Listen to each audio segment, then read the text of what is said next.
Il n'est pas en colère, il est pressé. Dans le bureau ovale, devant les caméras, Donald Trump affirme que les nouveaux documents Epstein le blanchissent totalement. Mais quelque chose trahit immédiatement le discours. Il ne défend pas une position. Il tente d'accélérer la fin de l'histoire. 3 millions de pages viennent d'être rendues publiques par le département de la justice, officiellement. Et pourtant, dans la même respiration, Trump affirme que l'institution devrait passer à autre chose. C'est là que le paradoxe devient impossible à ignorer. Quand une vérité protège, on ne cherche pas à la faire disparaître rapidement. Ce détail vous concerne directement, parce que ce moment ne parle pas seulement d'un scandale ancien, mais de la manière dont le pouvoir réagit quand l'information commence à lui échapper, en direct, sans contrôle. Trump affirme qu'il n'y a rien sur lui. Puis, presque immédiatement, il parle de complot, d'élections sabotées, d'ennemis politiques. Le récit change de forme sous vos yeux. Et voici la vraie question. Que fait quelqu'un d'innocent quand il sent que le récit ne lui obéit plus? C'est ici que l'affaire bascule. Ce qui s'est joué lors de cette conférence de presse n'est pas présenté comme une révélation totale, mais comme un fragment soigneusement cadré. Les autorités annoncent la publication de 3 millions de pages liées à l'affaire Epstein. Trump s'en empare immédiatement pour affirmer qu'il est totalement blanchi. Mais il ne décrit pas le contenu. Il ne détaille pas ce que ces documents montrent réellement.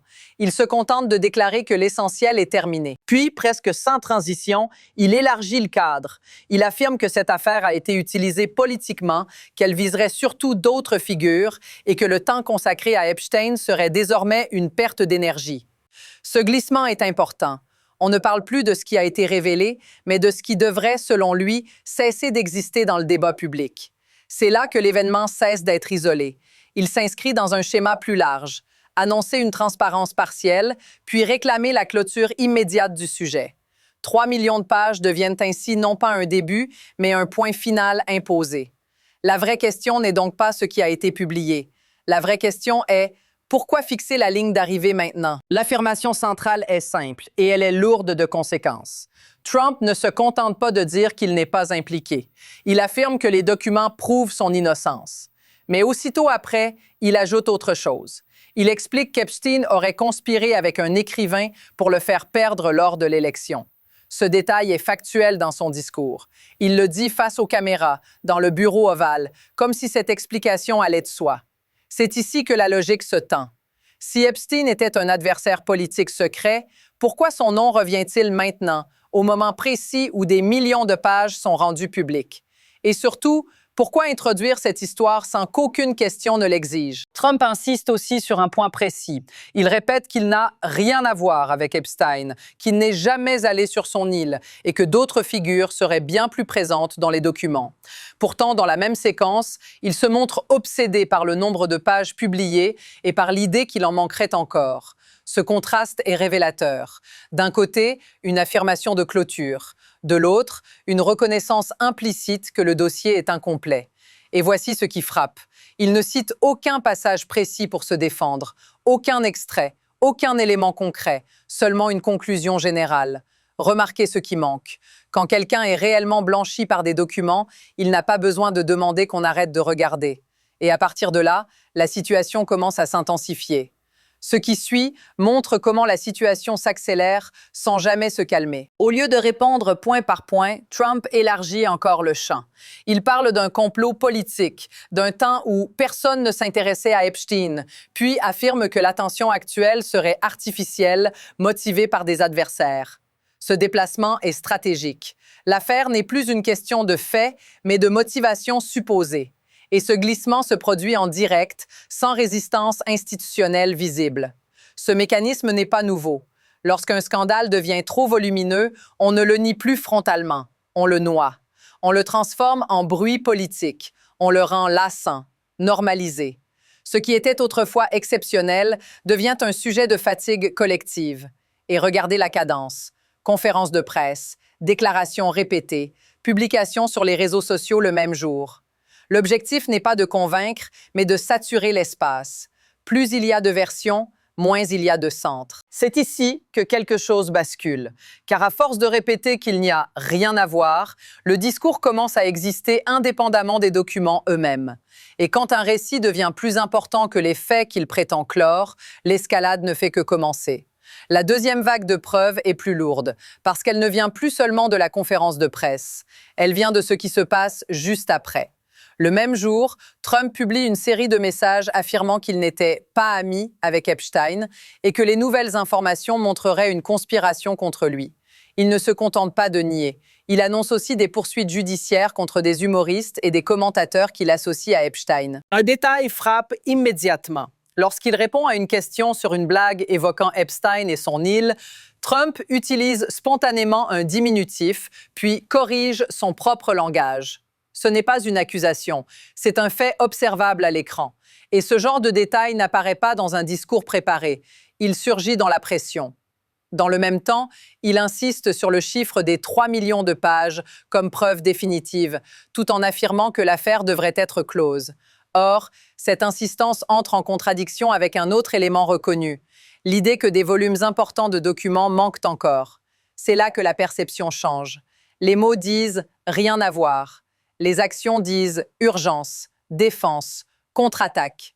Le discours parle de distance. Le comportement, lui, montre une implication émotionnelle intense.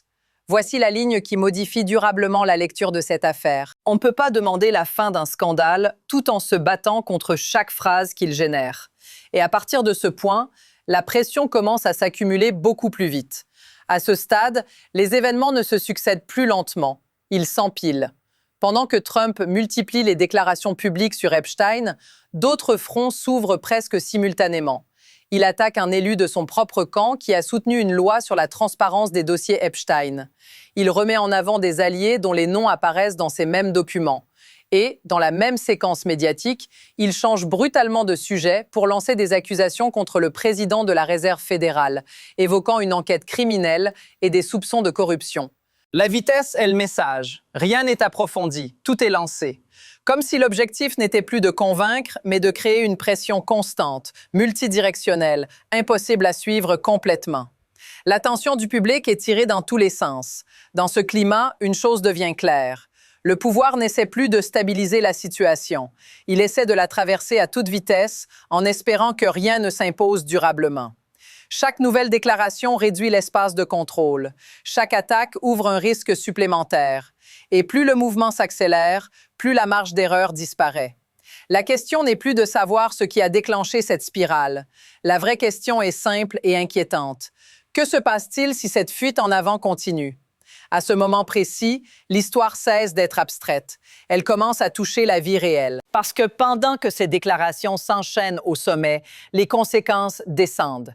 Les noms de victimes et de survivants apparaissent publiquement. Leur identité, censée être protégée, se retrouve exposée. Leurs avocats parlent de retraumatisation. Des démarches d'urgence sont engagées auprès de juges fédéraux pour tenter de reprendre le contrôle de ce qui a été rendu public trop vite. Imaginez ce que cela signifie concrètement. Vous pensiez que la transparence allait enfin apporter de la clarté.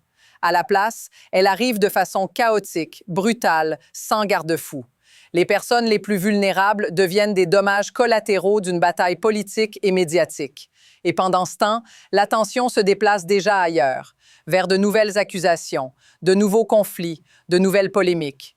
Le cycle ne s'arrête jamais assez longtemps pour que quelqu'un puisse respirer, comprendre, réparer. C'est là que vous entrez dans l'équation, parce que ce modèle ne concerne pas seulement cette affaire.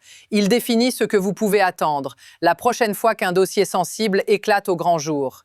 Si cette sensation vous est familière, dites-le dans les commentaires. Et maintenant, une question plus dérangeante se pose. Ce qui rend cette situation possible n'est pas un moment isolé, mais un mécanisme bien rodé.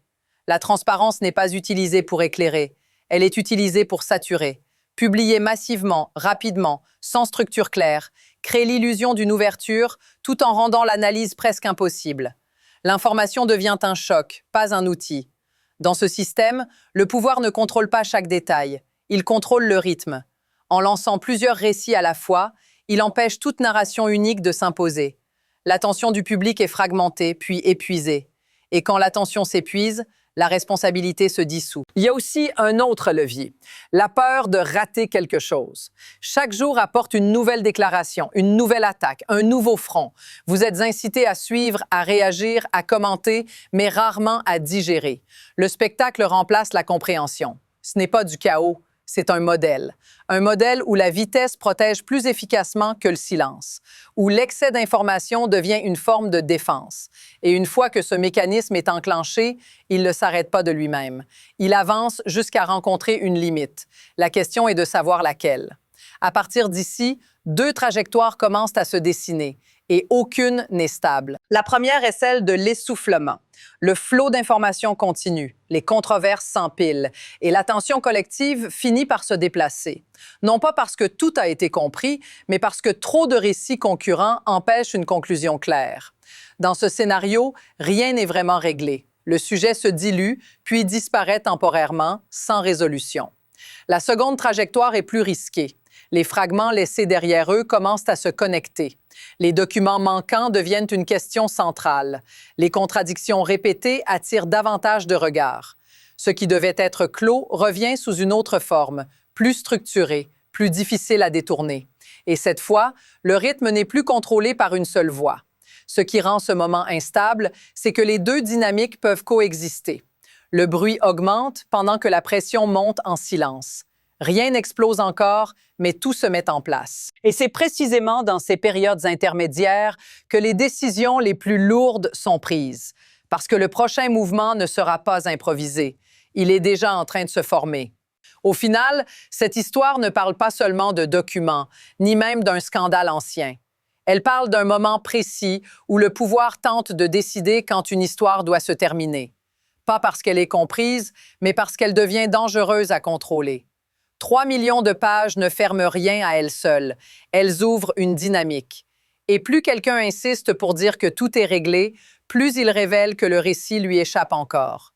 Ce n'est pas le contenu qui crée la tension, c'est la précipitation à tourner la page. La vraie leçon est là.